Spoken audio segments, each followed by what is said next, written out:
투명한 존재가 된 사람들 재난이 터질 때마다 익숙하게 들리는 문장이 있다. 사망자는 모두 비정규직이었습니다. 태안화력발전소의 김용균 이천 물류창고 화재의 희생자들 그리고 쿠팡 덕평 물류센터 화재 당시 숨진 구조대원조차 계약직이었다. 사고가 반복될 때마다 우리는 묻는다. 왜 또 비정규직인가? 그러나 시간이 지나면 다시 묻는 걸 멈춘다, 잊힌다. 마치 투명인간처럼. 비정규직은 이 사회가 필요할 때 쓰고 위험해지면 외면하는 존재가 되어버렸다. 그리고 이들은 그 투명성으로 인해 더 큰 위험 속에 노출되고 있다. 오늘 우리가 반드시 짚고 넘어가야 할 질문은 이것이다. 왜 비정규직은 항상 위험의 전방에 서야 하는가? 한국 사회에서 비정규직이 된다는 것 한국 사회에서 비정규직이라는 말은 단순히 계약 기간이 짧은 일자리를 의미하지 않는다.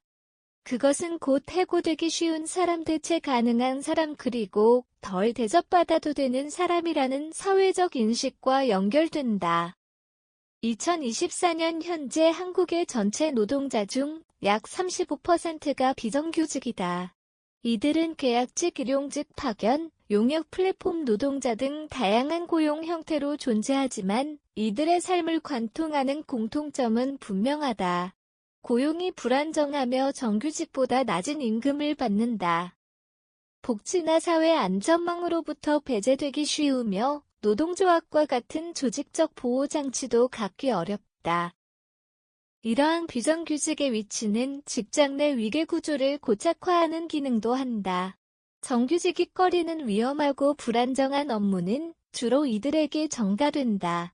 하지만 정작 이들은 근로자 권리를 주장할 기회조차 제대로 갖지 못한다. 노동조합 가입률이 현저히 낮고 자신을 대변할 수단조차 제한되어 있다. 결국 비정규직 문제는 단순한 고용구조의 문제가 아니다.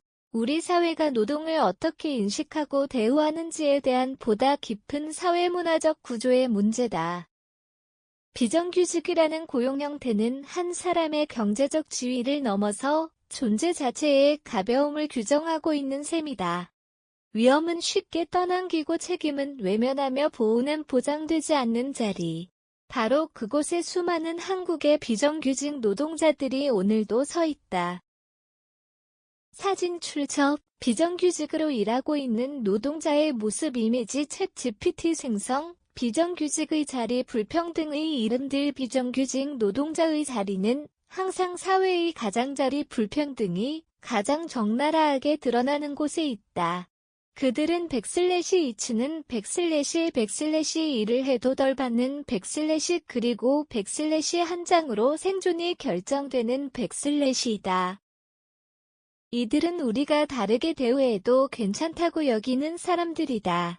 가장 먼저 쓰이고 가장 빨리 잊힌다. 비정규직 노동자들은 대부분 위험한 작업에 우선 투입된다. 그러나 이들에게 돌아오는 것은 제대로 된 보호도 안전망도 아니다. 언론은 재난이나 사고가 발생했을 때만 이들의 이름을 호출한다. 하지만 이들의 일상은 이미 그 자체로 재난에 가깝다. 현장에서의 안전교육은 형식적으로 이뤄지고 작업 장비는 낡아 있다. 매뉴얼은 부실하거나 아예 존재하지 않고 안전조치는 뒷전으로 밀려난다. 2023년 서울 지하철 선로 작업 중 목숨을 잃은 외주 노동자의 사례가 대표적이다. 그는 열차가 다가오는 줄도 모른 채 선로에 서 있었고 그의 죽음은 개인부주의라는 말로 정리됐다. 하지만 그가 있었던 곳은 시스템의 사각지대였으며 그의 사망은 필연적인 결과였다. 이름 같은데 처우는 왜 다른가? 같은 업무를 수행함에도 비정규직은 정규직보다 낮은 임금을 받는다. 그 격차는 많게는 40%에 달한다.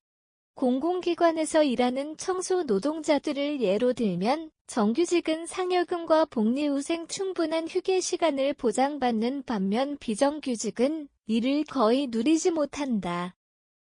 그들은 같은 사무실 같은 공간에서 일하지만 다른 지위 다른 조건 속에 존재한다. 여기에 더해 비정규직의 상당수는 여성이다. 특히 돌봄, 간병, 청소, 유통, 콜센터 등 여성 중심의 직종은 저임금 비정규직 감정노동이라는 삼중고가 구조적으로 고착되어 있다. 이 문제는 단순히 시장에서의 수요, 공급 문제로만 설명될 수 없다. 오히려 성별 직종 계약 형태에 따라 차별을 내면화하고 정당화하는 제도적 장치들이 우리 사회 곳곳에 내재되어 있다는 증거다. 계약서 한 장이 생존권을 가른다. 비정규직 노동자의 삶은 한 장의 계약서에 좌우된다. 계약이 끝나는 순간 그들은 곧바로 일자리를 잃는다. 정규직은 정당한 해고 사유가 없는 한 고용이 유지되지만 비정규직은 계약 만료만으로도 해고가 정당화된다. 학교 비정규직 노동자나 기간제 교사들은 학기 단위로 고용되어 방학이 되면 자동 해고된다. 다음 학기에도 재고용될지 확신할 수 없어 생계는 늘 불안정하다. 더 나아가 플랫폼 노동자들은 근로자로조차 인정받지 못한다. 이들은 법적으로 개인사업자로 분류되어 4대 보험 유급휴가 최저임금 보호를 받지 못한다.